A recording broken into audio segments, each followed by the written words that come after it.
សួស្តីបងប្អូនទាំងអស់គ្នាដូចដែលបានឃើញនៅខាងដើមវីដេអូចឹង Street Fighter event នឹងចេញរៀងយូរដែរហើយប៉ុន្តែដោយសារតែយើង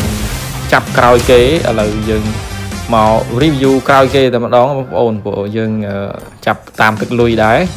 ឡូវយើងកុំឲ្យខាត់ពេលយូរហើយ point យើងបាន400ជាងហើយយើងចាប់10ដងទៀតអូខេ skin បងប្អូន skin វ៉ាវ20 point រហូតដល់3តោះកុំឲ្យខាតពេលយូរ10ដងទៀតមក skin អូគ្មាន skin ទេបងប្អូនអើយមានតែ20ទៀតឥឡូវយើងចាប់10ដងទៀតមកបូក take kit 10ទៀត skin មកបងប្អូនណា skin អូបងប្អូនអើយអត់មានទេតែបាន20គ្រាប់មួយតោះកុំឲ្យខាតពេល skin បងប្អូន skin អត់ទៀតហើយបងប្អូនអើយអំបិលទៀតហើយ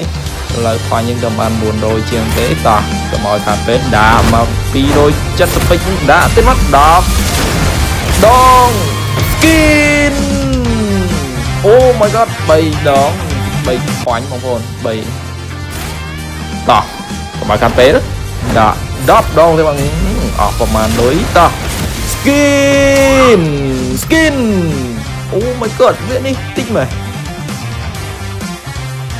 អូខេយើងជិតគ្រប់ហើយឥឡូវយើងដាក់តែ20 diamond បានហើយ25 diamond នឹងចូល skin មួយមកបងប្អូនអើយ skin អត់ទៀតអូខេឥឡូវយើងអត់សំណាងដូចគេទេឥឡូវ event នឹងយើងធ្វើការទិញនឹង point របស់យើងតែម្ដងមកព្រោះឥឡូវយើងបាន120 point ហើយស្មើនឹង skin មួយហើយចូលលយមែនបើកទូ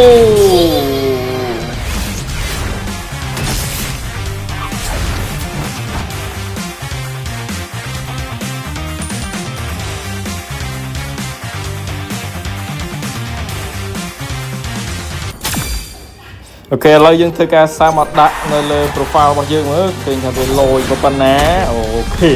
អូយរីន you are the best អូខេអូជីងអូខេឥឡូវយើង skin ហ្នឹងគឺយើងទិញមកដោយប្រើមកពេជ្រឥឡូវយើងដោយសារតែយើងមានពេជ្រយើងច្រើនដែរឥឡូវកុំឲ្យខាតយើងទិញ skin light burn របស់ Granger មួយមកអូខេអញ្ចឹងយើងអូខេរោមើលឃើញហើយតោះចុចទិញ skin អូខេត្រឹមតែ138ពេជ្រទេបងប្អូនហើយចំណេញបាន skin Granger មួយដ៏ស្រស់ស្អាតទៀត skin light burn លយកប់សេរីរី No one can resist my charm, not even my enemies.